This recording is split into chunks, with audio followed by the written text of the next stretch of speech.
Hello, my dear students. How are you all? I hope that you are happy, healthy, and fantastic. You are welcome to Symbolic Education. Symbolic Education में आपका स्वागत है। Dear students, हमने अपने पिछली class में आपके 10th class की इंग्लिश की बुक फर्स्ट फ्लैट की पोएम नंबर 5 को स्टडी किया, उसके अर्थ को समझा, उसके भाव को समझा, जिसमें एक छोटे बच्चे की एक बॉल खो जाती है और उस बॉल को खोने की वजह से वह बच्चा बहुत ही दुखी और बहुत ही उदास रहता है। लेकिन उसके जीवन में जो ये अनुभव है कि उसने कुछ वस्तु को खोया है, उसकी वजह से उसने काफ़ी कुछ सीखा है, वो फिर से अपने जीवन में आगे बढ़ने के लिए तैयार हुआ है। तो आज की इस क्लास के अंदर हम इसी पोएम से जुड़े हुए क्वेश्चन सीरीज को स्टार्ट करने वाले हैं और ये देखेंगे कि जो ये क्वेश्चन आपसे पूछे गए आप उनका आंसर कैसे देंगे।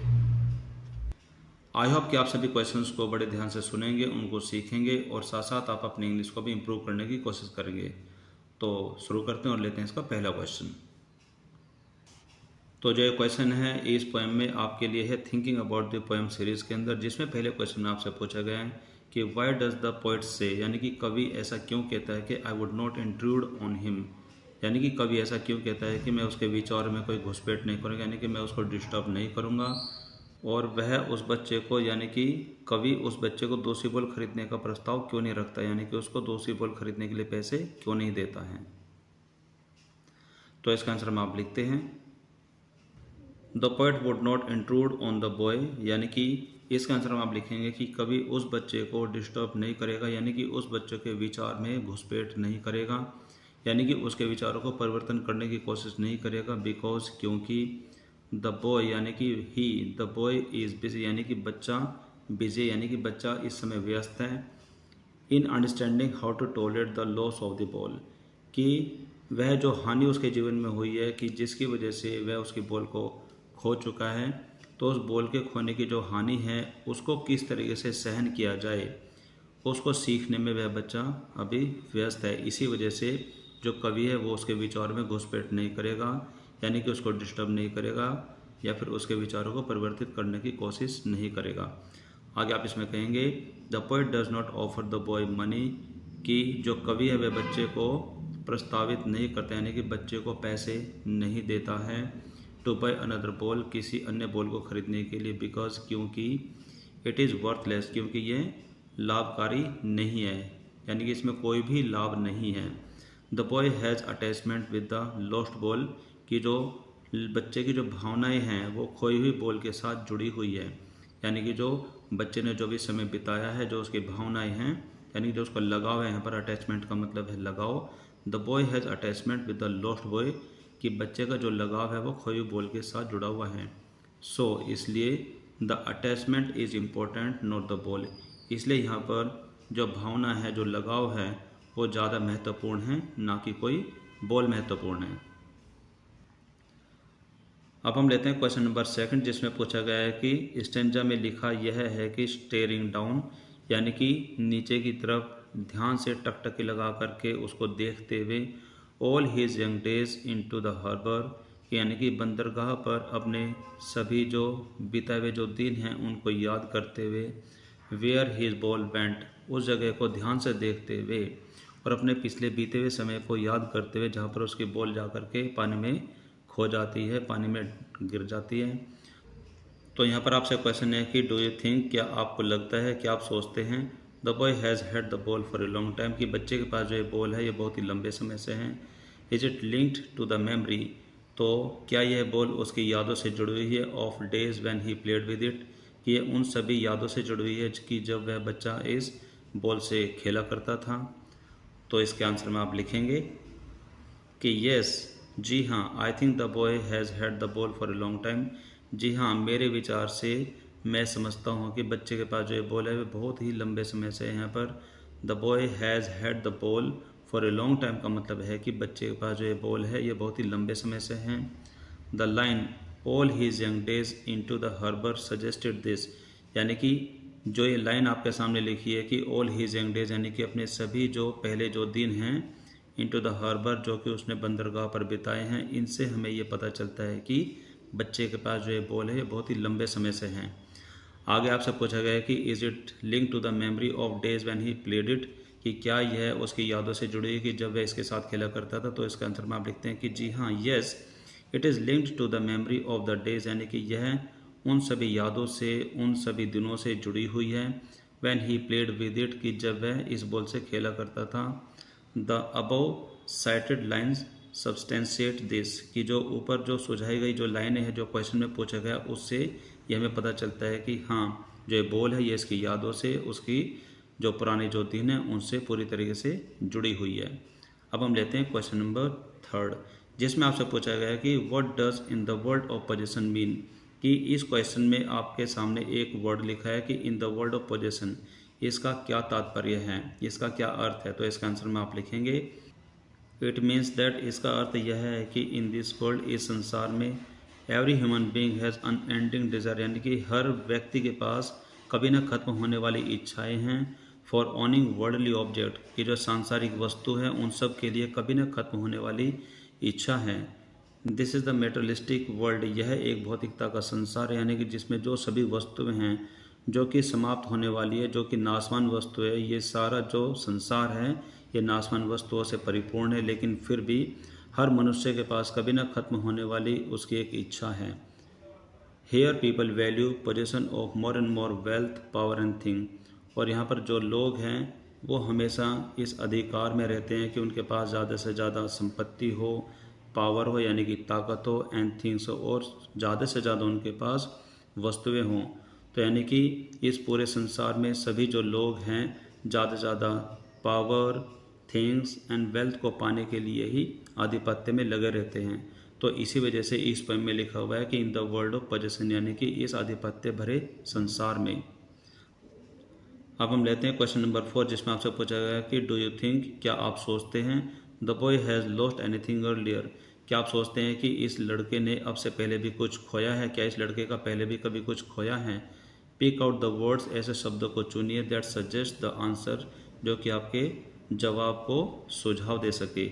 तो में आप लिखते हैं कि नो, जी नहीं, आई डोंट थिंक, मुझे नहीं लगता, the boy has lost anything earlier, कि मुझे नहीं लगता कि बच्चे ने पहले भी कुछ खोया है। यानी कि कवि के हिसाब से इस पूरी कविता में कहा है कि बच्चे ने उससे पहले कुछ भी नहीं खोया, यह उसका पहला नुकसान है, पहली हानि है, पहला लॉस है। तो इसी के बेस पर आप इसका आंसर में लिखते हैं कि नो आई डोंट थिंक, कि नहीं मुझे नहीं लगता कि बच्चे ने अब से पहले कभी कुछ खोया है। This was the first occasion, यानी कि यह उसका पहला अवसर था। When he feels the first occasion, when he feels the first responsibility of owning thing, कि जब उसने ये महसूस किया है कि जो उसका पहला अवसर है महसूस करने का, द फर्स्ट रिस्पॉन्सिबिलिटी, कि जो उसकी जो पहली जिम्मेदारी है, ऑफ ओनिंग थिंग्स, या फिर किसी भी वस्तु पर अपना उत्तरदायित्व समझने की, यह उसकी पहली रिस्पॉन्सिबिलिटी थी। तो ये उसका पहला मौका है जिसकी वजह से वो उसको फील करता है। द लाइन, जो ये पंक्ति है जो कि कविता में लिखी है कि ही सेंसेस फर्स्ट रिस्पॉन्सिबिलिटी, यानी कि वह अपनी पहली जिम्मेदारी को महसूस करता है, उसको समझता है। सजेस्ट दिस, इससे हमें ये सुझाव मिलता है कि बच्चे ने अब से पहले अपने जीवन में कुछ भी नहीं खोया है। अब हम लेते हैं इसका क्वेश्चन नंबर 5, जिसमें आपसे पूछा गया है कि व्हाट डज द पोएट से, कि कवि क्या कहता है, the boy is learning from the loss of the ball, कि कवि क्या कहता है कि बच्चे ने बॉल खो करके कुछ वो सीख रहा है। Try to explain this in your own word, कि इस बात को अपने शब्दों में स्पष्ट करने की कोशिश करें। तो इसके आंसर में आप लिखते हैं कि द पोएट सेज, यानी कि कवि कहता है, the boy is learning from the loss of the ball, कि वह बच्चा बॉल खोने की जो हानि है उससे वह कुछ सीख रहा है, यानी कि अपने जीवन में आगे बढ़ने के बारे में सोच रहा है, वो आगे बढ़ने के लिए तत्पर हो रहा है।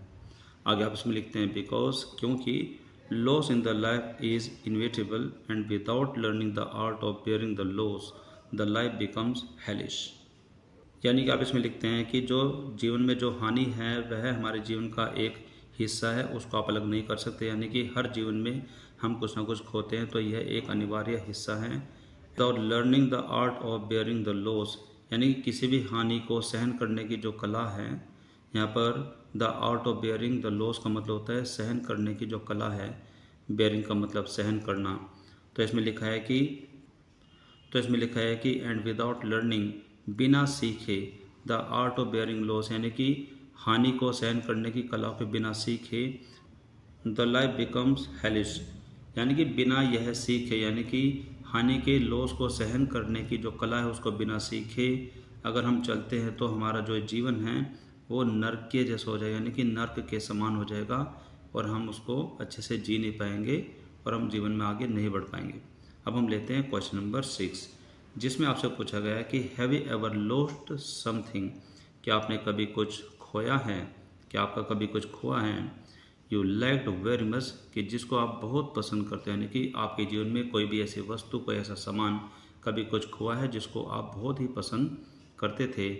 राइट ए पैराग्राफ, आप एक पैराग्राफ लिखेंगे डिस्क्राइबिंग, यह वर्णन करते हुए यानी कि ये सब बताते हुए हाउ यू फेल्ट देन, कि जब आपसे वह वस्तु खो गई है तो आपको कैसा महसूस हुआ है। आप ये सब अपने इस पैराग्राफ में लिखेंगे।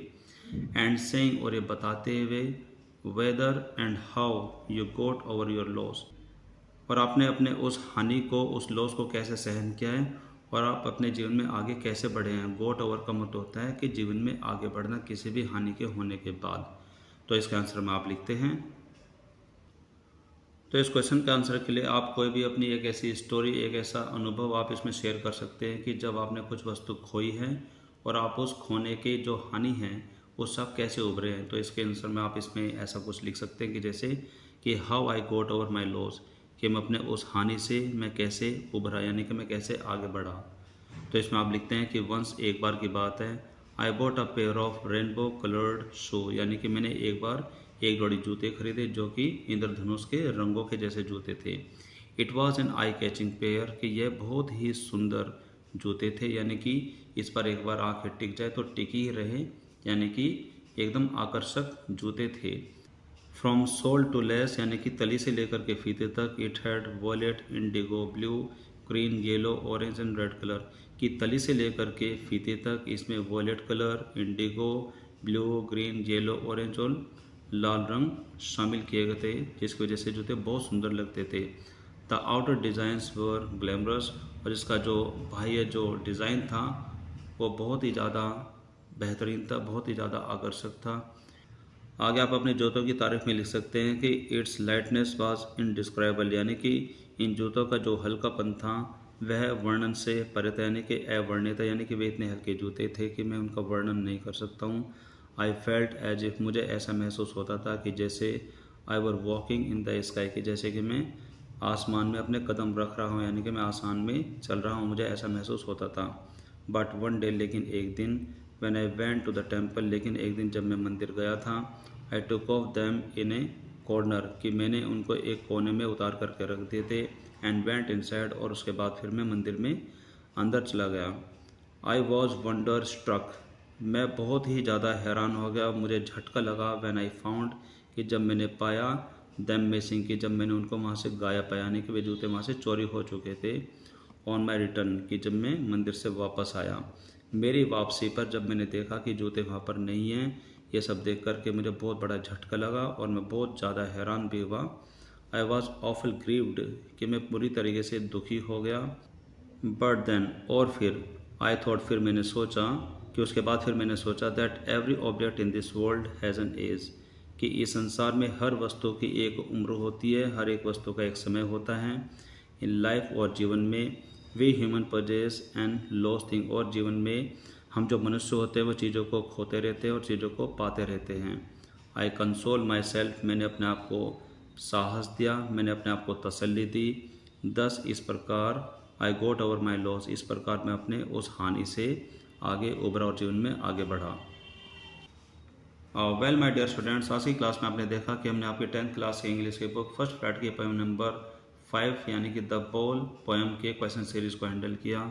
हमने इसमें जितने भी क्वेश्चंस पूछे गए उनके सभी के आंसर देने की कोशिश की एंड आई होप दैट कि आपने सभी क्वेश्चन को और उनके आंसर को समझने की और सीखने की कोशिश की होगी और साथ साथ इन सबको सीखते समझते आपने अपने इंग्लिश को भी इम्प्रूव करने की कोशिश की होगी। तो आज की क्लास में सिर्फ इतना ही। This is all for now for today's class. अभी मिलेंगे हमारी अगली क्लास में with a new chapter with a new topic. Till then take care, bye bye, have a nice day.